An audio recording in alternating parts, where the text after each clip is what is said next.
Hello everyone, कैसे हैं आप सब। मेरा नाम प्रखर श्रीवास्तव है और मैं आपको पॉलिटी के लेक्चर्स अभी दे रहा हूँ। तो this is unit 6 polity and let me introduce myself. So मेरा नाम है Prakhar Srivastava. Prakhar Srivastava and I am currently teaching unit 6 here and this is lecture number 2। ठीक है, दिस इज़ लेक्चर नंबर 2। ठीक है, तो फर्स्ट लेक्चर में ये we have understood about the constituent assembly of India, that is how it is form. बहुत सारी चीज़ें होती हैं, क्या क्या इंक्लूड था, कितने मेंबर्स थे, ये सारी चीज़ें हमने कवर अप करी। और आज का जो लेक्चर है हम मूव करेंगे अगली की तरफ। तो बेसिक देखो, पुराने लेक्चर में सिर्फ कॉन्स्टिट्यूएंट असेंबली नहीं था, पूरा पॉलिटी का सार था कि पॉलिटी है क्या। ठीक है, तो पुराना लेक्चर एमपीपीएससी के पर्सपेक्टिव से है ही नहीं, वो अंडरस्टैंडिंग के पर्सपेक्टिव से है। और ये जो लेक्चर है अब हम पूरा एमपीपीएससी के पर्सपेक्टिव से पढ़ेंगे। ठीक है, तो चलिए बिना टाइम वेस्ट किए हम आगे बढ़ते हैं। ठीक है, और अब ये वाला पिलर हमारा हो गया। आज हम कवर अप करेंगे प्रेसिडेंट एंड पार्लियामेंट। ठीक है, तो यूनियन एग्जीक्यूटिव अपने आप कवर अप हो जाएगा। तो आज हम ये वाला पिलर कवर अप करने की कोशिश करेंगे।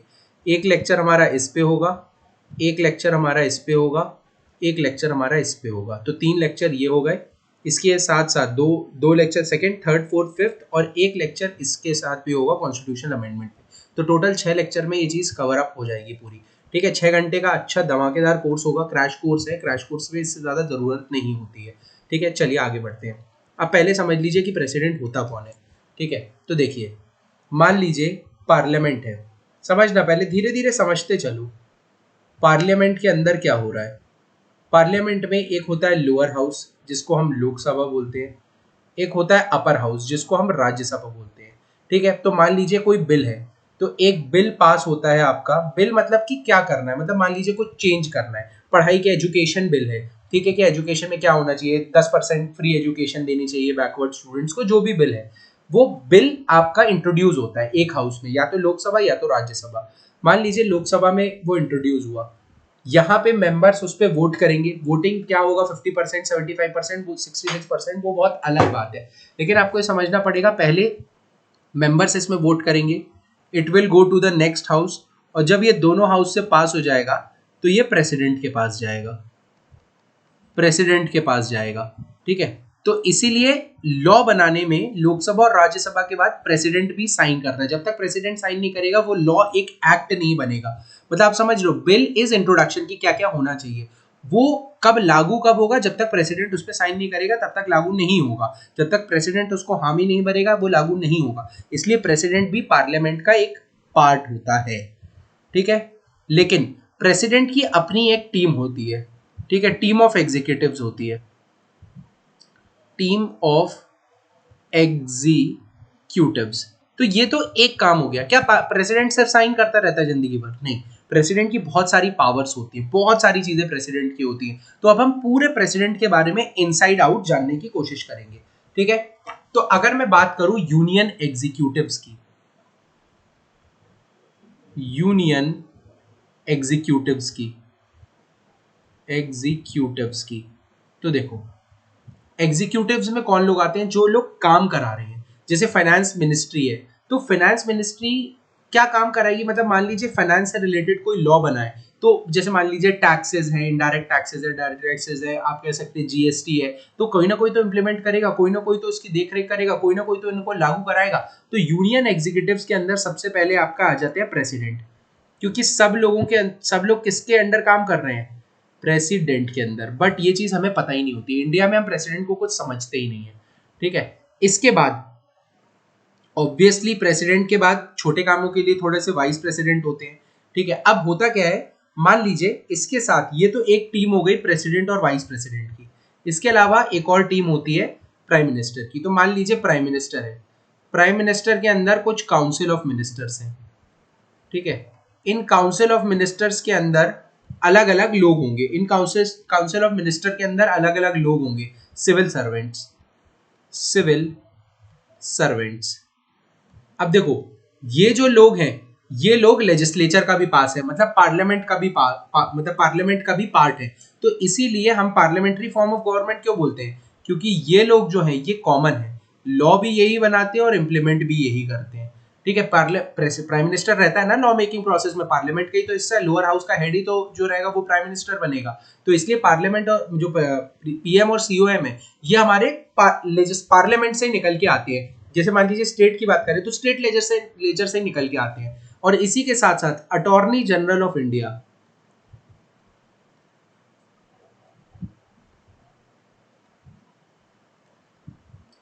ये भी एग्जीक्यूटिव्स का पार्ट होता है, ये भी एग्जीक्यूटिव का पार्ट होता है। ठीक है, तो अब हमें इस किसके बारे में बात करना चालू करनी है आज, प्रेसिडेंट के बारे में। तो यूनियन एग्जीक्यूटिव आप समझ गए, एग्जीक्यूटिव जो लोग काम करा रहे हैं। ठीक है, मतलब लेजिस्लेचर क्या होता है, जो लोग लॉ बना रहे हैं, एग्जीक्यूटिव जो काम करा रहे हैं, जुडिशरी जो इन पे चेक रख रहा है। ठीक है, चलिए तो प्रेसिडेंट क्या है। ठीक है, तो याद रखिएगा ये होता है head of the state, head of state. ठीक है, स्टेट मतलब पूरे भारतवर्ष का जो हेड है वो प्रेसिडेंट होगा। और प्राइम मिनिस्टर क्या होता है, हेड ऑफ गवर्नमेंट, सरकार का हेड, हेड ऑफ गवर्नमेंट। जैसे मान लीजिए अभी प्राइम मिनिस्टर नरेंद्र मोदी है तो वो पूरी सरकार के हेड है। ठीक है, जैसे ही सरकार बदलेगी, आप मान लीजिए प्राइम मिनिस्टर मोदी का भी मतलब लेना देना नहीं रह जाएगा देश से, किसी और पोस्ट से कहीं और से आए वो बात अलग है, लेकिन आज प्राइम मिनिस्टर अगर वो हट जाते तो वो हेड नहीं रहेंगे गवर्नमेंट के। लेकिन प्रेसिडेंट पूरे देश का हेड है कि कैसे चल रहा है देश, वो हेड कौन रहता है, प्रेसिडेंट रहता है। ठीक है, इसको कई बार नॉमिनल हेड भी बोलते हैं, nominal head, nominal head. Nominal मतलब सिर्फ कहने के लिए, रबर स्टैम्प। ठीक है, मान लीजिए कुछ काम है तो जब तक प्रेसिडेंट प्राइम मिनिस्टर हाँ नहीं भरेगा, जैसे मान लीजिए कोई मतलब कोई डिसीजन लेना है प्रेसिडेंट को, तो प्रेसिडेंट को आर्टिकल 74 कहता है कि मैं अगर प्रेसिडेंट हूँ, मान लीजिए मतलब बहुत बड़े ऑनर की बात हो गई ये तो, बट अगर मान लीजिए मैं प्रेसिडेंट हूँ तो मुझे अपने मन से कोई, मैं ऐसा नहीं कह सकता कि ये चीज कर दो ये चीज कर दो। मान लीजिए कोई बिल आया मेरे पास, हाँ रिजेक्ट कर दो इसे, ऐसा नहीं कर सकता। अगर मैं कोई डिसीजन ले रहा हूं तो ऐसा नहीं लगता कि एक इंडिविजुअल के हाथ में उस डिसीजन की पावर नहीं होनी चाहिए, बिल्कुल नहीं होनी चाहिए। तो इसीलिए आर्टिकल 74 कहता है कि president is advised by the is aided by the advice of council of minister. ठीक है, तो जो काउंसिल ऑफ मिनिस्टर है जो ये एडवाइस देंगे प्रेसिडेंट को, वो एडवाइस प्रेसिडेंट को माननी पड़ेगी। अब काउंसिल ऑफ मिनिस्टर कौन चुनता है, प्राइम मिनिस्टर डायरेक्टली चुनता है अपना काउंसिल ऑफ मिनिस्टर। तो आपको नहीं लगता कि प्रेसिडेंट को जो एडवाइस जा रही है वो कहीं ना कहीं पीएम की सोच होगी, पीएम की सोच काउंसिल ऑफ मिनिस्टर में आएगी और काउंसिल ऑफ मिनिस्टर एडवाइस देंगे प्रेसिडेंट को।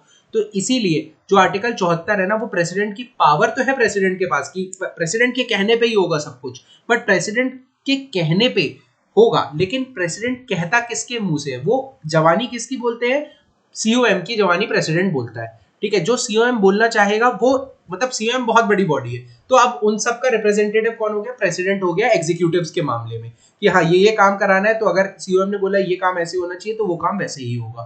ठीक है, समझ में आया। तो इसलिए प्रेसिडेंट की जो पावर है ना वो रिस्ट्रिक्ट कर देता है सीओएम, सीओएम क्योंकि प्राइम मिनिस्टर चुनता है। इसलिए जो देश का रियल हेड होता है ना वो हम कहते हैं प्राइम मिनिस्टर को, रियल हेड। लेकिन यूएस में ऐसा नहीं होता, यूएस में president is not need to be aid and एडवाइड बाय द सीओएम। वहां पे लेजिस्लेचर अलग चलता है, एग्जीक्यूटिव्स अलग होता है। जो लोग लॉ बना रहे हैं प्राइम मिनिस्टर या सीओएम, ये इनका कोई लेना देना नहीं होता है एग्जीक्यूटिव से। तो इसलिए एग्जीक्यूटिव जो जैसे मतलब आप मान लीजिए जो बाइडन है अभी, तो जो बाइडन की खुद की टीम एक अलग होगी, उनके मिनिस्टर्स अलग होंगे।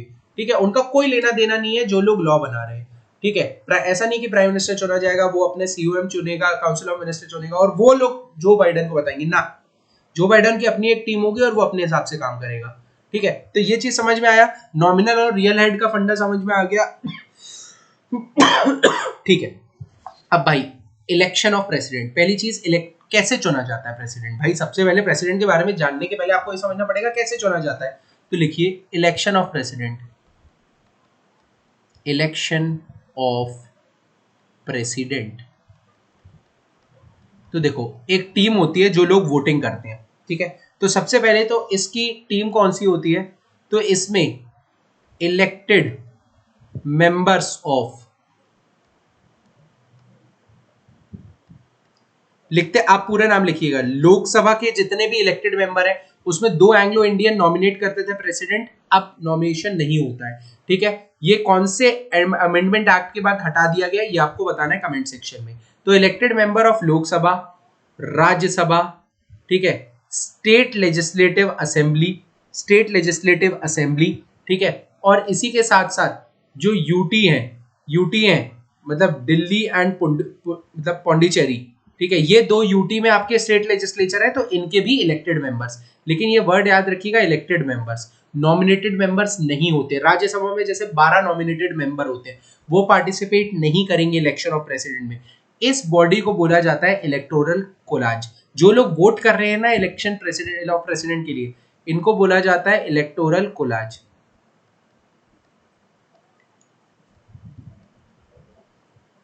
ये चीज याद रखिएगा, ये चीज बहुत ज्यादा जरूरी है, ठीक है, ये चीज बहुत ज्यादा जरूरी है।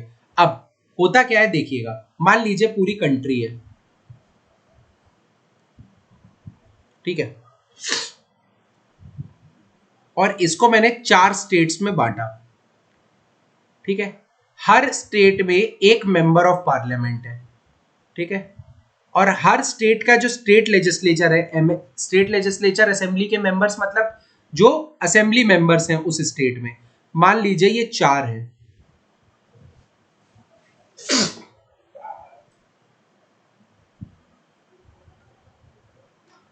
4 असेंबली मेंबर हर स्टेट में है, ठीक है। तो अब जब वोटिंग होगी, क्या दोनों के वोट बराबर रहेंगे? क्या दोनों के वोट बराबर रहेंगे? नहीं। तो आप ये याद रखिएगा, total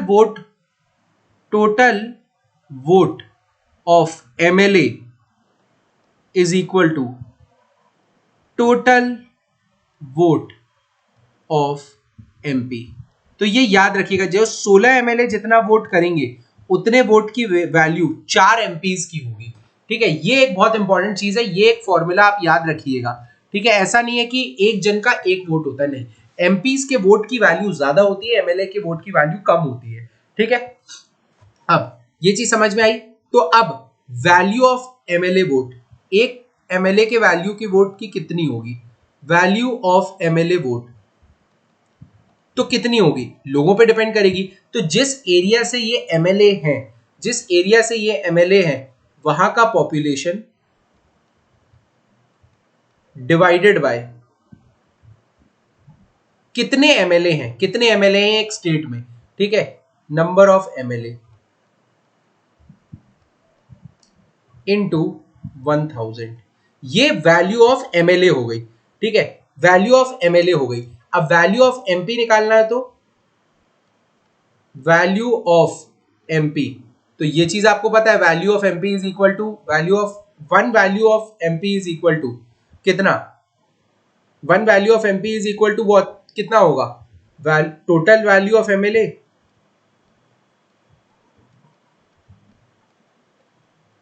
divided by number of MLA, simple.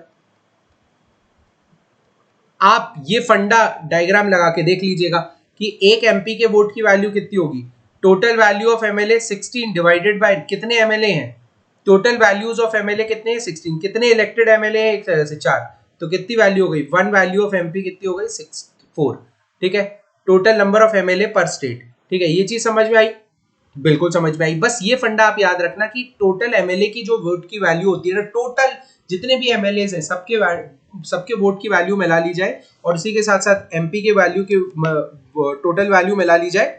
Recording सही हो रही है ना, हाँ ठीक है, बिल्कुल सही, चलिए, तो बराबर होती है ये, ठीक है भाई, कोई दिक्कत नहीं है, सब समझ में आ गया। आगे बढ़ते हैं। अब एक चीज आपको पता होना चाहिए, कौन सा मेथड होता है। तो देखिए, अब मैं मेथड समझाने जाऊंगा ना तो बहुत टाइम हो जाएगा, बहुत टाइम लग जाएगा। तो अब आप एक काम करिएगा, बस मेथड का नाम पता होना चाहिए, मेथड मैं आपको बता दूंगा, सिंगल मतलब पास पोस्ट इलेक्टोरेट, ठीक है। बस आप ये voting is done through secret ballot, मतलब कौन किसको वोट दे रहा है ये पता नहीं चलेगा। ऐसी कौन सी वोटिंग प्रोसेस है जिसमें ओपन बैलेट यूज होता है, ये आपको कमेंट सेक्शन में बताना है, ठीक है। राज्यसभा के मेंबर्स की वोटिंग, काय के मेंबर्स की वोटिंग है या इलेक्शन है जिसमें ओपन वोटिंग होती है, ठीक है। अब इसके अलावा अगर मैं बात करूं कि क्या क्वालिफिकेशन होनी चाहिए, क्या क्वालिफिकेशन होनी चाहिए प्रेसिडेंट की, तो मिनिमम एज है 35 ईयर्स ऑफ एज होनी चाहिए, ठीक है, 35 ईयर्स ऑफ एज होनी चाहिए। ठीक है, अब ये याद रखिएगा, he should be qualified to be a member of Lok Sabha, qualified to be Lok Sabha member. ठीक है, लोकसभा मेंबर। और जो ऑफिस होता है ना, that is not considered, office of president is not considered as office of profit, ये याद रखिएगा, it is not a office of profit. ठीक है, चलो भाई ये भी बात सही हो गई। कोई दिक्कत था? बिल्कुल दिक्कत नहीं थी। ठीक है, अब मान लीजिए प्रेसिडेंट हो गया, अब लिख लीजिए president, vice president, council of minister, chief minister, prime minister, ये सब ऑफिस ऑफ प्रॉफिट में नहीं आता है, नहीं आता है। ठीक है, अब एक कैंडिडेट का नॉमिनेशन कैसे होता है, कैसे कैसे आप बोलोगे कि एक मतलब, क्यों, जैसे मेरी मम्मी बोलती है मेरे बेटे को प्रेसिडेंट बना दो, क्या आप ऐसे ही प्रेसिडेंट बना दोगे, या मैं ऐसे ही इलेक्शन में खड़ा हो सकता हूँ, क्या ऐसे ही मुझे टिकट मिल जाएगा? नहीं। तो एक नॉमिनेशन की प्रोसेस होती है, जिसको भी बनाना होता है, जिसको भी प्रेसिडेंट बनना होता है, उसके लिए कम से कम 50 लोगों का इसको अप्रूव करना, 50 लोगों का साइन करके पिटीशन देना कि हम चाहते हैं कि ये बंदा इलेक्शन में खड़ा हो, और 50 और लोगों का इसको अप्रूव करना, हाँ ठीक है हम भी इससे अग्री करते हैं। तो याद रखिएगा, it should be proposed by 50 legislative electors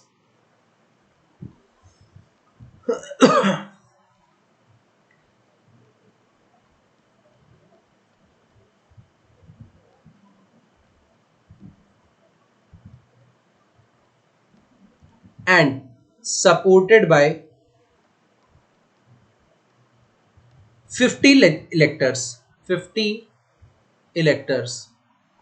ये चीज याद रखिएगा, ऐसा कोई भी खड़ा नहीं हो सकता प्रेसिडेंट के इलेक्शन में, 50 लोगों को साइन करना पड़ेगा कि हम चाहते हैं ये खड़ा हो, एंड देन 50 लोगों को अप्रूव करना पड़ेगा, हाँ हाँ हम इससे सहमत है, हाँ हम इससे सहमत है। ठीक है, ये चीज समझ में आई। अब एक बार प्रेसिडेंट सिलेक्ट हो गया, मान लीजिए वोटिंग हो गई, वोटिंग का कोलाज हमने देख लिया कि कौन लोग वोट करेंगे, सब हमने देख लिया। अब इसके बाद इसको ओथ कौन दिलाता है, तो प्रेसिडेंट को ओथ कौन दिलाता है, तो oath by chief justice of India, ये याद रखिएगा, चीफ जस्टिस ऑफ इंडिया। ठीक है, चीफ जस्टिस ऑफ इंडिया, ये बिल्कुल याद रखिएगा, बिल्कुल बिल्कुल याद रखिएगा। अब लेकिन ये रेजिग्नेशन अपना किनको देते हैं, रेजिग्नेशन इज गिवन टू, देखो अपॉइंट कौन कर रहा है, मतलब ओथ कौन दिलवा रहा है, सीजीआई। तो आपको नहीं लगता कि रेजिग्नेशन भी सीजीआई को देना चाहिए, जो आपको ऑफर लेटर दे रहा है उसी को आप रेजिग्नेशन दोगे? नहीं, ऐसा नहीं होता। Resignation is given to vice president. ये बहुत इंपॉर्टेंट चीज है, ये सवाल आ सकता है। ठीक है, ये सवाल आ सकता है, तो इसीलिए याद रखिएगा, जो प्रेसिडेंट होता है वो अपना रेजिग्नेशन किनको देता है, ठीक है, वाइस प्रेसिडेंट को देता है। ठीक है, अब इसी के साथ साथ क्या कुछ पावर्स भी है इनके पास, पावर्स की बात करेंगे, पहले अपन वो कर लेते हैं रिमूवल, कि मान लो अब नहीं चाहिए भाई हमें, तो रिमूवल कैसे होता है, तो रिमूवल की जो प्रेसिडेंट की प्रोसेस होती है ना, उसको इम्पीचमेंट बोलते हैं, इम्पीचमेंट ऑफ प्रेसिडेंट। ये कैसे होता है भाई, इम्पीचमेंट ऑफ प्रेसिडेंट, ये कैसे प्रोसेस होती है? ठीक है, इस प्रोसेस में क्या लेना देना है, तो समझिए। अच्छा, एक प्रेसिडेंट कितने नंबर बार चुना जा सकता है, एक बार, दो बार? तो याद रखिएगा, प्रेसिडेंट कैन बी, मतलब यहां लिख लीजिए, president can be selected n number of time, president can be elected, ऐसा नहीं है कि आज जो बन गया वो अगले साल नहीं बनेगा प्रेसिडेंट, नहीं, एन नंबर ऑफ टाइम, कितने भी बार बन सकता है। President can be elected n number of time, n मतलब कि बहुत सारे, मतलब अनगिनत, कितने भी, जब तक जीवित हो तब तक आप बार बार प्रेसिडेंट बन सकते हो। ठीक है, और 2 स्टेट प्रेसिडेंट शेयर कर सकती है, जैसे हरियाणा पंजाब स्टेट जो है वो प्रेसिडेंट उनका कॉमन हो सकता है, तो 2 states can have same president, ये याद रखिएगा, 2 or more states can have same president, 2 or more states can have, 2 or more states can have same president, 2 or more states can have same president। भाई बिल्कुल सही बात है। ठीक है, अब इम्पीचमेंट क्या होता है, तो देखो एक ही है, violation of constitution, on violation of constitution, इसी तर्ज पे इनको निकाला जा सकता है, कॉन्स्टिट्यूशन। ठीक है, अगर इन्होंने जो कॉन्स्टिट्यूशन है उन उसमें जो मतलब रूल्स दिए हुए हैं, अगर किसी रूल को तोड़ा है तब आप प्रेसिडेंट को निकाल सकते हो। ठीक है, अब इन कौन कौन निकालता है, कौन कौन वोट करता है, तो याद रखना इस केस में पहले क्या था, इलेक्टेड, सिलेक्ट कौन करता है इनको, इलेक्ट कौन करता है, वो बॉडी में कौन था, elected members of Lok Sabha, Rajya Sabha, MLA मतलब स्टेट लेजिस्लेटिव असेंबली। ठीक है, बस यही मेन रहते हैं ना। अब इसी के साथ साथ क्या होता है, इस केस में ये लोग नहीं पार्टिसिपेट करते, तो इसीलिए हमारे जो फेडरल स्ट्रक्चर है ना, कि हर स्टेट का भी कहना माना जाएगा, प्रेसिडेंट के इलेक्शन में हर स्टेट का पार्टिसिपेशन होता है, तो आपको नहीं लगता है ये एक फेडरल स्ट्रक्चर है, बिल्कुल है। लेकिन ये एक बहुत बड़ा क्वेश्चन हो जाता है कि अगर प्रेसिडेंट को निकालना है तब स्टेट्स के एमएलए का कोई भी योगदान नहीं दिया जाएगा। ठीक है, लेकिन इनके बदले में कुछ लोग आ जाएंगे, nominated members of parliament, nominated members को ऐड कर दिया जाएगा, नॉमिनेटेड मेंबर्स को ऐड कर दिया जाएगा। तो ये थोड़ी सी अटपटी चीज है यार, कि नॉमिनेटेड मेंबर इलेक्शन में तो पार्टिसिपेट नहीं कर रहे हैं, लेकिन इनको निकालने के समय में पार्टिसिपेट कर रहे हैं। ठीक है, तो ये चीज याद रखिएगा, सुप्रीम कोर्ट के जज की तरफ को पहले मतलब एक जगह जाता है, फिर वोटिंग होती है, वोटिंग में अगर पास हो जाता है बिल कि प्रेसिडेंट को रिमूव करना है, तो फिर एक इंक्वायरी कमेटी बैठती है, इंक्वायरी कमेटी जब सुप्रीम कोर्ट के अंदर बैठती है, वो सुप्रीम कोर्ट के अंदर जो इंक्वायरी कमेटी बैठती है वो पहले पूरा मतलब मतलब पूरा वो करवाती है, फिर वो जो रिपोर्ट होती है वो दूसरे हाउस को जाती है, दूसरा हाउस भी अप्रूव करता है, तब जाके प्रेसिडेंट रिमूव होता है। वो प्रोसेस आपको जानना जरूरी नहीं है, बस आपको ये जानना जरूरी है कि कौन कौन पार्टिसिपेट करता है प्रेसिडेंट के रिमूवल में। ठीक है, चल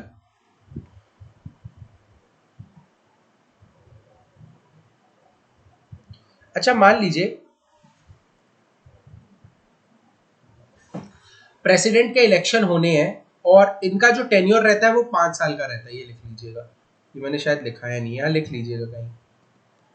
ठीक है, इनका जो टेन्योर रहता है वो 5 साल का रहता है।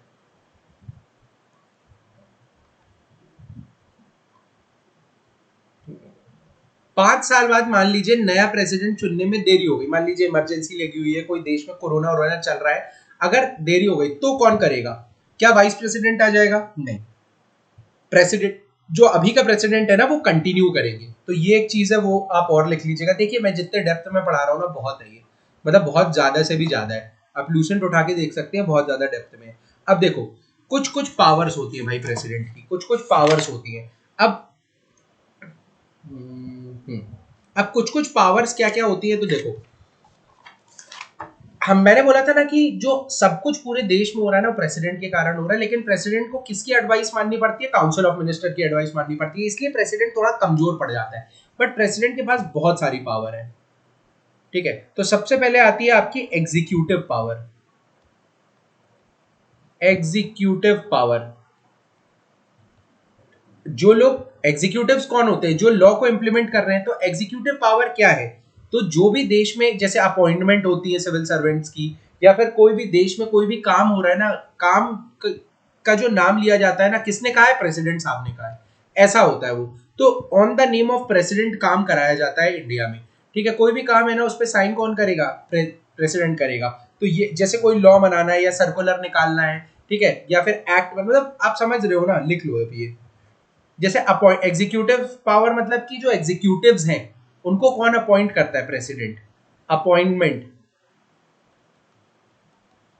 किस किस की अपॉइंटमेंट, अपॉइंटमेंट ऑफ सबसे पहले प्रधानमंत्री साहब की, ये कौन करता है, प्रेसिडेंट करता है। अपॉइंट कौन करता है, प्राइम मिनिस्टर को, चुनते हमें, सिलेक्टेड असेंबली करती है, लेकिन अपॉइंटमेंट प्रेसिडेंट की होती है। ऐसा नहीं है कि किसी को भी वो प्रेसिडेंट प्राइम मिनिस्टर बना सकते हैं, नहीं, जो लोअर पार्टी, लोअर हाउस का जो लीडर होगा, जो मेजोरिटी में होगी पार्टी, कोएलिशन गवर्नमेंट है जो भी है, जो लीडर ऑफ लोअर हाउस होगा ना वो प्राइम मिनिस्टर बनेगा। ठीक है, लेकिन उसको लोअर हाउस से होना जरूरी नहीं है, जैसे मनमोहन सिंह थे, वो लीडर ऑफ लोअर हाउस थे, लेकिन वो थे काय में, राज्यसभा में। तो ये छोटी छोटी चीजें आपको पता होना चाहिए। ठीक है, अपॉइंटमेंट ऑफ पीएम हो गया, कैग हो गया, ठीक है, कॉम्प्टर एंड ऑडिटर जनरल हो गया, अटॉर्नी जनरल ऑफ इंडिया हो गया, ठीक है, या फिर चेयरमैन्स हो गए, चेयरमैन चेयरमैन जैसे यूपीएससी हो गया, इलेक्शन कमीशन हो गया, फाइनेंस कमीशन हो गया, इनके चेयरमैन, मतलब ये सब काम करने वाली बॉडी है ना, यही तो एग्जीक्यूटिव्स हैं। तो उनको हायर कौन करता है? वो करते हैं अपने प्रेसिडेंट साहब, ठीक है। तो ये आप लिख लीजिएगा। दूसरी पावर आती है इनकी लेजिस्लेटिव पावर, कि लेजिस्लेटिव पावर क्या है इनकी, तो ये तो आपको पता होना चाहिए। लेजिस्लेटिव मतलब रूल बनाने वाली बॉडी, एग्जीक्यूटिव मतलब इम्प्लीमेंट करने वाली। तो इम्प्लीमेंट करने में क्या पावर है कि जो अपॉइंट होते हैं, जो सब लीडर्स होते हैं एग्जीक्यूटिव्स के, वो प्रेसिडेंट अपॉइंट करता है। साथ ही साथ कोई भी बिल को अगर पास होना है, जैसे लोअर हाउस से पास हुआ, अपर हाउस से पास हुआ, लेकिन उसके बाद प्रेसिडेंट के सिग्नेचर नहीं आएंगे, तब तक वो बिल पास नहीं होगा। इसीलिए जो लेजिस्लेटिव पावर होती है ना, लेजिस्लेटिव मतलब बिल मेकिंग पावर, जो आपके लॉ मेकिंग पावर है, ठीक है। आप इसको लेजिस्लेटिव से लॉ मेकिंग पावर भी आप लिख सकते हैं, law making power. Law making power ये किसकी है? लॉ मेकिंग पावर किस भी क्या है? प्रेसिडेंट के पास है। तो आप लिख सकते हो, सबसे पहली चीज है ये समन करते हैं, समन सेशंस लोकसभा, ठीक है। जॉइंट मीटिंग को हेल्ड करते हैं, जैसे मान लीजिए रूल बनाते समय लोकसभा और राज्यसभा में कुछ डिस्प्यूट आता है, तो जो जॉइंट मीटिंग होती है ना, उसको ये हेड करते हैं, ठीक है। इनके कहने पे जॉइंट मीटिंग बुलाई जाती है, ये याद रखिएगा,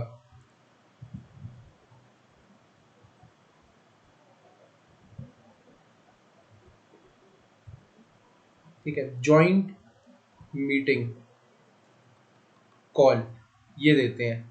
इसके बाद 12 मेंबर्स ये लोकसभा में वो करते हैं, नॉमिनेट करते हैं, 12 member to Lok Sabha Rajya Sabha nomination, ये भी प्रेसिडेंट करते हैं, ठीक है। तो प्रेसिडेंट के हाथ में बहुत सारी मतलब लॉ मेकिंग पावर, जो लॉ बनाने के लिए दिक्कतें है ना, मतलब लॉ बनाने के लिए जो लोग इंपॉर्टेंट है, वो भी लेजिस्लेटिव पावर जो है वो प्रेसिडेंट के हाथ में है।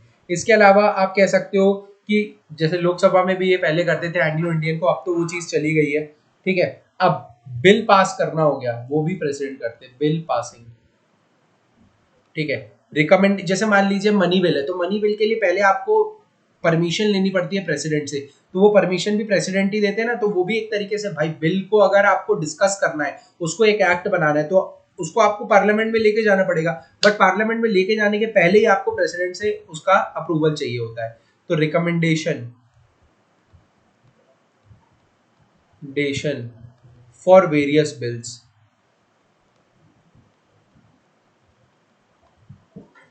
फॉर वेरियस बिल्स, ये भी इनकी एक पावर हो जाती है। अब तीसरी पावर क्या आती है भाई? ये तो हो गई। इसके बाद आती है इनकी फाइनेंशियल पावर,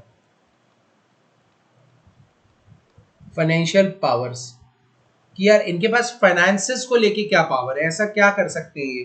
तो मान लीजिए कि बजट जो है वो पेश कौन करता है? प्राइम मिनिस्टर के बिहाफ पे होता है, lays down budget, BUDGET। Budget कौन पास मतलब बजट कौन पेश करता है? वो बिहाफ ऑफ प्रेसिडेंट होता है। प्रेसिडेंट मतलब ऐसा माना जाता है इस पूरे बजट का जो स्ट्रॉन्ग पॉइंट है वो प्रेसिडेंट है, ठीक है। अब इसके बाद डिमांड्स फॉर ग्रांट होती है ना, डिमांड्स फॉर ग्रांट, मतलब मान लीजिए हर मिनिस्ट्री ने अपनी अपनी ग्रांट रखी कि मुझे इतने करोड़ चाहिए, मुझे इतने करोड़ चाहिए, उस बिल पे साइन कौन करेगा? अच्छा पहली बात बताइए, उस बिल को बोलते क्या? अप्रोप्रिएशन बिल बोलते हैं, फाइनेंस बिल बोलते हैं, कौन सा बिल बोलते हैं? कमेंट सेक्शन में बताइएगा। बट उस बिल पे साइन कौन करता है? बिना बिल पे प्रेसिडेंट के साइन के बिना क्या ही हो सकता है। तो इसीलिए फाइनेंशियल पावर के अंदर भी आता है डिमांड फॉर ग्रांट जो है on are done on his recommendation.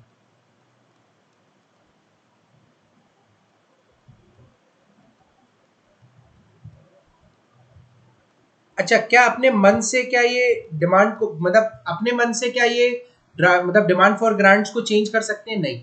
Council of minister हमेशा इनके पीछे लगा हुआ है, इनको एडवाइस दे रहा है, वो बहुत जरूरी है आपको जानना, ठीक है। इसीलिए इतना इंडिपेंडेंट नहीं है। पावर्स बहुत सारी है, बट पावर्स पे हक किसका है? सीओएम के बिना कहे मतलब प्रेसिडेंट को ज्यादा चीजें नहीं कर सकते, तो ये आपको पता होना चाहिए, ठीक है। इसके अलावा कंटेंजेंसी फंड पे से अगर कोई पैसा निकालना है तो बिना प्रेसिडेंट के नहीं निकलेगा, इमरजेंसी फंड होता है। कंटेंजेंसी फंड ये प्रेसिडेंट के हाथों में होता है, ठीक है, अब मान लीजिए फाइनेंशियल पावर में क्या आता है, सबसे बड़ा फाइनेंस कमीशन कौन बनाता है, प्रेसिडेंट ही तो बनाता है। फॉर्म द फाइनेंस कमीशन, लिख लीजिए, फॉर्म्स फाइनेंस कमीशन। हाँ, फॉर्म फाइनेंस कमीशन, ये इनकी कुछ पावर्स हो गई, फाइनेंशियल पावर्स हो गई। इसके बाद जुडिशियल, चौथी पावर आती है इनकी जुडिशियल पावर। जुडिशियल पावर, ये तो आप सबको पता होगी कि मान लीजिए डेथ पेनल्टी मिलती है तो उसको माफ कौन कर सकता है, वो सिर्फ और सिर्फ प्रेसिडेंट ही कर सकता है। ठीक है, तो ये लिखिएगा। तो लेकिन सिर्फ ये नहीं होती है, इसमें सबसे पहले आती है जजेस की अपॉइंटमेंट, वो भी प्रेसिडेंट करते हैं। अपॉइंटमेंट ऑफ जजेस of supreme court slash high court. High court का गवर्नर नहीं करते हैं, ये याद रखिएगा। ऐसा नहीं है कि स्टेट में तो गवर्नर अपॉइंट कर रहे, नहीं। हाई कोर्ट सुप्रीम कोर्ट दोनों के जज जो है वो प्रेसिडेंट ही अपॉइंट करते हैं, प्रेसिडेंट ही अपॉइंट करते हैं। और आप कह सकते हो इनमें पार्डनिंग पावर्स होती हैं, पार्डनिंग पावर्स। पार्डनिंग पावर्स मतलब कि क्या क्या, जैसे किसी को सजा मिली है तो उसकी सजा कम करना है या उसकी सजा लाइटर नोट पे करनी है, तो सबसे पहले जो होती है वो होती है पार्डन पावर, माफ कर देना।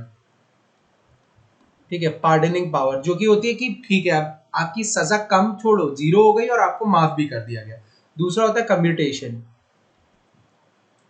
कम्यूटेशन, कम्यूटेशन कर दिया हम प्रेसिडेंट ने, मतलब क्या है कि एक मतलब मान लीजिए आपको 25 किलो का पत्थर तोड़ना था, तो अब आपकी सजा है 15 किलो का पत्थर तोड़ना, तो लाइटर नोट, चेंज, चेंज आप कह सकते हो one form, one form of punishment, punishment to other, ये याद रखिएगा। ठीक है, तीसरा होता है आपका रेमिशन। इसमें क्या करवा सकते हो आप प्रेसिडेंट से, इसमें क्या करवा सकते हो आप प्रेसिडेंट से, मान लीजिए कि 10 साल की सजा है तो आप 5 साल की सजा हो गई। Reducing period, reducing period of punishment, reducing period of punishment. इसके अलावा क्या होता है, रेस्पाइट। ठीक है, रेस्पाइट।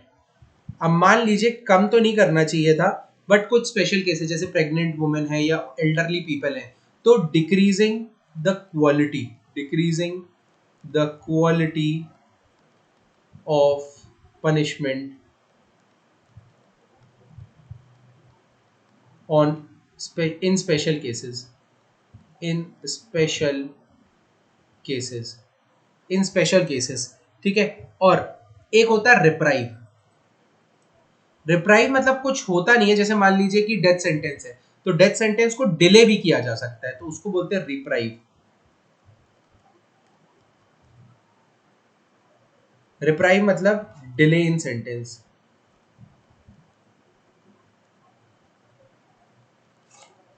ये चीज याद रखिएगा। तो ये कुछ पावर है, जुडिशियल पावर होती है। ये अब हर कोई तो नहीं कर सकता, जैसे किसी को डेथ पेनल्टी दी है सुप्रीम कोर्ट ने, तो क्या कोई भी उसको अलग कर सकता है, नहीं, सिर्फ और सिर्फ प्रेसिडेंट ही उसको अलग कर सकता है। तो ये चीजें आपको याद होनी चाहिए। अब होती है कुछ इमरजेंसी पावर, इमरजेंसी पावर। मान लीजिए किसी गवर्नर ने स्टेट के बोला कि भाई हमसे नहीं हो पा रहा है, ये मतलब जो फंक्शनल जो होता है ना कि यहाँ का, जैसे मान लीजिए होता क्या है यूजुअली कहाँ होता है, जैसे मान लीजिए एक सेंटर पे एक्स है और एक स्टेट है जहाँ पे कौन सी गवर्नमेंट है, वाई गवर्नमेंट है। तो अब एक्स ने कुछ बोला कि ये करना है, जैसे मोस्टली ये कब होता था, इंडिया और बंगाल के केस में होता था कि इंडिया में मतलब नेशनल लेवल पे कोई पॉलिसी मिली, बंगाल में बोल दिया जाता था हम इसे इम्प्लीमेंट नहीं करेंगे, साउथ इंडिया में कहीं कहीं बोल दिया जाता है हम इसे इम्प्लीमेंट नहीं करेंगे। देखिए गलत सही है वो तो उनका कहना है, बट आप समझ रहे हो डिस्प्यूट हो जाएगा कि सेंट्रल गवर्नमेंट बोल रही है कि आप करो, स्टेट गवर्नमेंट बोल रही है नहीं करो। तो इस केस में क्या होता है कि मान लीजिए स्टेट गवर्नमेंट नहीं कर रही है, फिर दंगे हो रहे हैं या फिर बहुत सारी चीजें दिक्कतें हो रही है, मतलब प्रॉपरली प्रदेश चल नहीं पा रहा, प्रॉपरली स्टेट चल नहीं पा रहा, तो तब गवर्नर बोलते हैं प्रेसिडेंट को कि भैया लगा दो इमरजेंसी रूल। इमरजेंसी रूल लगने पे वो स्टेट गायब हो जाता है और सेंटर का रूल आ जाता है वहां पे। ठीक है, तो इसीलिए इमरजेंसी पावर जो है फिफ्थ, वो भी रहती है प्रेसिडेंट के पास। सिक्स्थ आ जाता है अपना वीटो पावर। मान लीजिए कोई बिल आया आपके पास, अच्छा मिल, अच्छा बहुत ज्यादा है, मान लीजिए आपके पास कोई बिल आया, तो आप क्या क्या कर सकते हो? सबसे पहले एब्सोल्यूट वीटो बोलते हैं। मान लीजिए आपके पास कोई बिल आ रहा है, तो आप क्या कर सकते हो? आप सीधे उसको मना कर सकते हो, रिजेक्टिंग, ठीक है। बट मान लीजिए दोबारा वो बिल पास होता है, तब आप उसको रिजेक्ट नहीं कर सकते, ये याद रखिएगा। सिमिलरली मनी बिल अगर पहली बार आ रहा है, तो मनी बिल को तो आप पहली बार में भी रिजेक्ट नहीं कर सकते, ठीक है। Suspensive veto,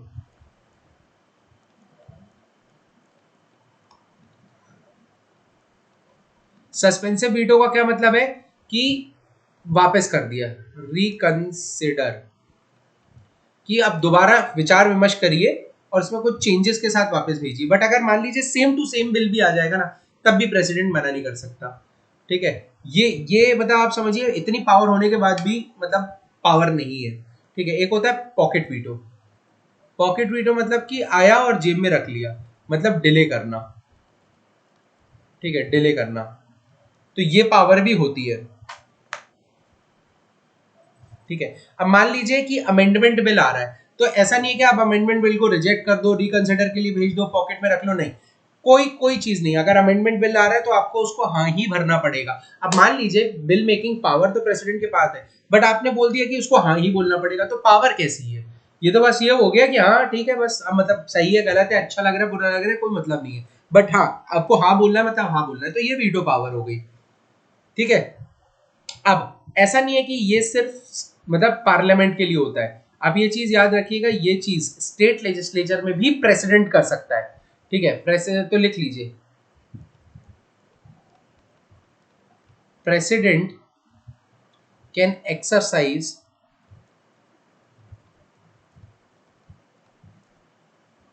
all three powers, और वीटो पावर्स लिख लीजिएगा, with respect to state legislature also,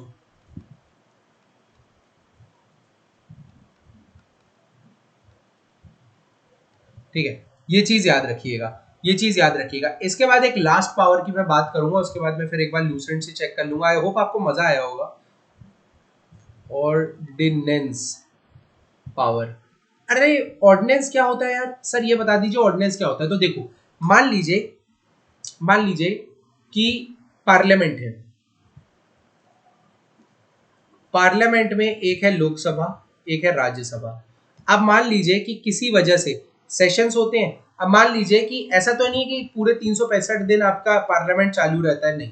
parliament के 3 सेशन होते हैं और 3 सेशन में ही पार्लियामेंट चालू रहता है। तो मान लीजिए कि सेशन नहीं चल रहा है, मतलब बैठ ही नहीं लग रहे। अब मान लीजिए कोई लॉ बनाना या कोई बहुत ही ज्यादा जरूरी है, कोई लॉ बनाना बहुत ज्यादा जरूरी है। अब पार्लियामेंट तो बैठा ही नहीं है ना, लॉ कौन बनाएगा? तो प्रेसिडेंट खुद से लॉ बना सकते हैं, ठीक है। बट बाद में उसको आपको पार्लियामेंट से पास करवाना पड़ेगा जब भी पार्लियामेंट बैठेगी। But at this point of time, बोलते हैं ना कि अगर किसी का एक्सीडेंट हुए तो क्या लाइन में लगना जरूरी है? मुन्ना भाई एमबीबीएस में बोला था ना। तो at that point of time उसको एडमिशन मिल जाएगा, उनकी केयर कर लेंगे। बट पैसे हैं नहीं है, ये सब बाद में देखा जाएगा, ठीक है। तो आप बोलते हैं at that point of time president can act, president can act. तो आप इसको कह सकते हैं ऑर्डिनेंसेस क्या होते हैं? Nothing but temporary acts. Press वो ऑर्डिनेंसेस क्या होते हैं? कुछ नहीं होते बट एक्ट्स होते हैं, ठीक है। अब कब होते हैं ये? When one slash both. मान लीजिए कि दोनों हाउस सेशन में नहीं है, मान लीजिए सेशन में है लेकिन लोकसभा डिसॉल्व हो गई है, ठीक है। मतलब मेजोरिटी, देखो लोकसभा या प्राइम मिनिस्टर कौन होता है? मेजोरिटी ऑफ द, मतलब head of the lower house, मतलब मेजोरिटी होनी चाहिए लोअर हाउस में। अगर मेजोरिटी नहीं है लोअर हाउस में, तो हम भी बोलेंगे कि भाई हमारे, जैसे मान लीजिए 100 लोग हैं, अब 100 लोगों में 10-10 लोगों की टीम बन गई, आप किसको प्राइम मिनिस्टर बनाओगे? तो और बोलते हैं हम दोनों एक साथ भी नहीं आएंगे। तो इसीलिए मतलब आप ये समझो कि लोअर हाउस में जब मेजोरिटी नहीं बना पाता कोई, तो वो डिसॉल्व हो जाता है, वो डिसॉल्व हो जाता है, ठीक है। तो अब मान लीजिए वन हाउस, मतलब मान लीजिए राज्यसभा है लोकसभा नहीं है, डिसॉल्व हो गया, तो when one or both house are not functioning,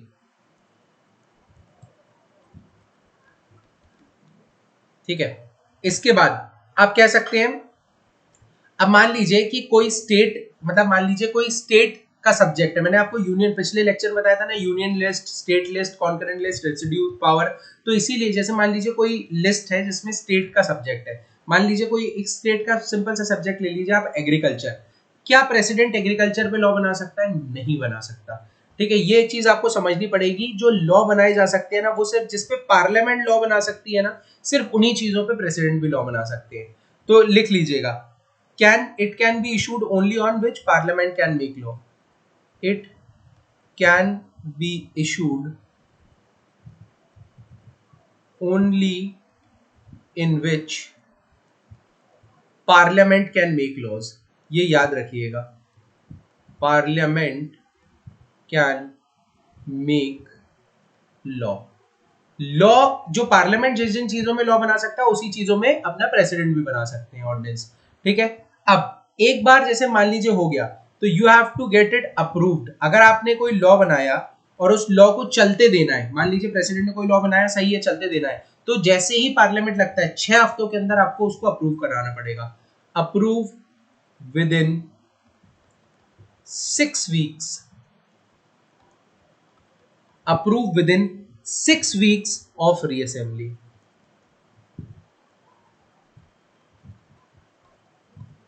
ये चीज याद रखिएगा। ठीक है, अब क्या कोई भी लॉ बनाया जा सकता है प्रेसिडेंट के हाथ में होता है? नहीं। तो याद रखिएगा, ऑन एडवाइस ऑफ, ये तो मतलब जन्म सिद्ध है, advice of council of minister. ऐसा नहीं आप किसी भी चीज पे लॉ बना सकते हो, प्रेसिडेंट किसी भी चीज पे लॉ बना सकता है, नहीं।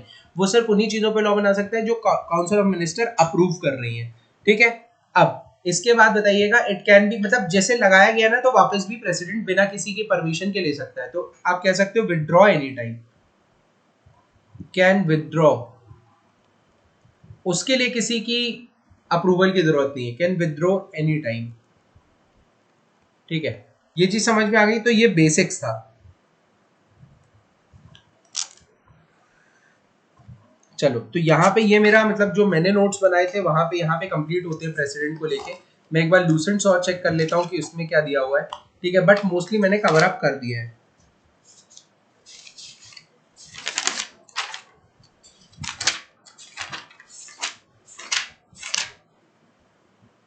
ठीक है,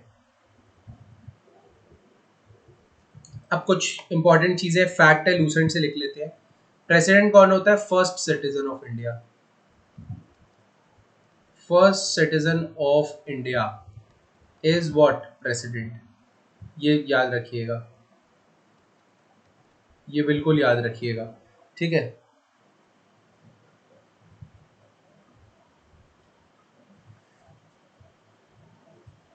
ठीक है, ये सब सही है।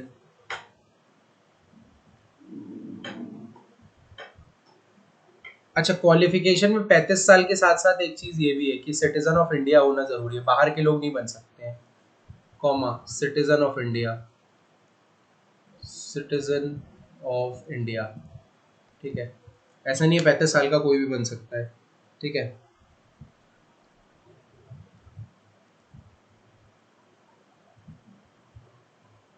कोई डाउट हो तो कमेंट सेक्शन में बता दो।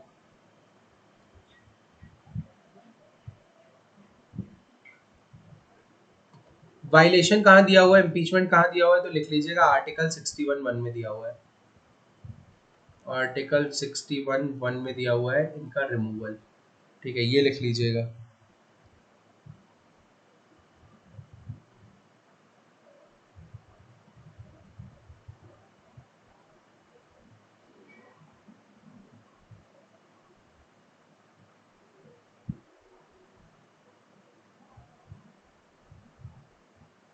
ठीक है, चलो,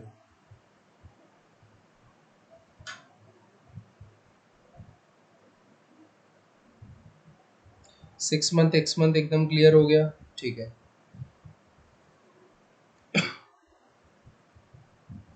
किस किस को अपॉइंट करता है वो भी बता दिया। डिफेंस पावर हो गई, डिप्लोमेटिक पावर हो गई। हाँ, फॉरेन रिलेशन, फॉरेन में जो रिप्रेजेंट करते हैं वो भी प्रेसिडेंट करते हैं। तो अब आप खुद सोचो कितनी पावर है भाई। Judicial power, sixth veto power, seventh ordinance making power. इसके बाद एक पावर ऑफ जोड़ लो कि इंटरनेशनल फोरम्स में जो प्रेसिडेंट, जो इंडिया को रिप्रेजेंट करते हैं ना, वो प्रेसिडेंट करते हैं। ठीक है,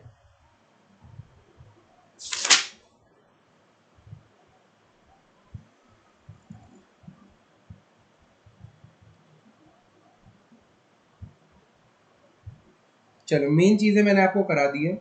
कोई दिक्कत नहीं है, वीटोज पीटोज सब करा दिया है। चलो ठीक है, तो आप कुछ कुछ वो लिख लेते हैं कि कुछ फैक्ट्स लिख देते हैं। फर्स्ट प्रेसिडेंट ऑफ इंडिया कौन थे? डॉक्टर राजेंद्र प्रसाद, ये तो पता होगा आपको। फर्स्ट प्रेसिडेंट ऑफ इंडिया, ये कौन थे? डॉक्टर राजेंद्र प्रसाद, ये आपको पता होना चाहिए। डॉक्टर राजेंद्र प्रसाद, ठीक है, डॉक्टर राजेंद्र प्रसाद। ठीक है, तो अब ये कब से कब तक थे? तो याद रखिएगा ये 1950 से 62 तक थे, मतलब 12 साल इनका कार्यकाल था। और फिर इसके बाद कोई हुआ है क्या? सबसे ज्यादा समय के लिए कौन था? ठीक है, अब तो 5-5 साल होते हैं, तो ये सबसे लॉन्गेस्ट भी थे, ये याद रखिएगा। ये longest serving president of India थे, ये याद रखिएगा, बिल्कुल याद रखिएगा। ठीक है, अब इसी के साथ साथ अभी कौन से 14th प्रेसिडेंट, अभी कौन से प्रेसिडेंट है? 14th president. Who is 14th president of India? दम निकल जाती है 2 लेक्चर लेने के बाद। ठीक है, आप ये लिख दीजिएगा, कौन है? श्री रामनाथ कोविंद।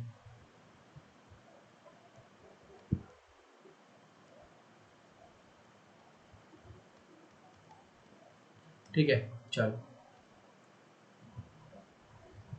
इसके अलावा कोई एक्टिंग प्रेसिडेंट भी रहे तो एक्टिंग प्रेसिडेंट लिख लीजिए, कि एक्चुअल प्रेसिडेंट नहीं थे बट प्रेसिडेंट की सीट खाली थी तो कई लोगों ने एक्ट किया है। तो सबसे पहले थे श्री वीवी गिरी,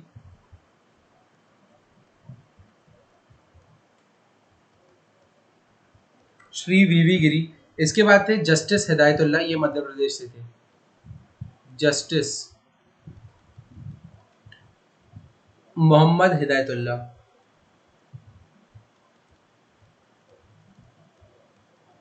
ठीक है, और इसके अलावा श्री बी डी जट्टी।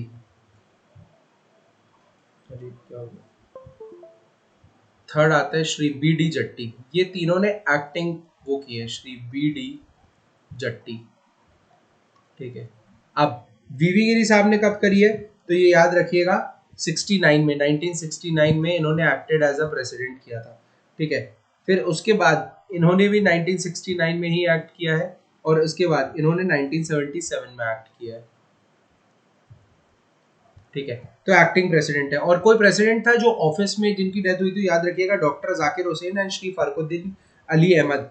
इन दोनों की डेथ ऑफिस के अंदर हुई थी, तो ये आप लिख सकते हैं, इन दोनों की डेथ ऑफिस के अंदर हुई थी।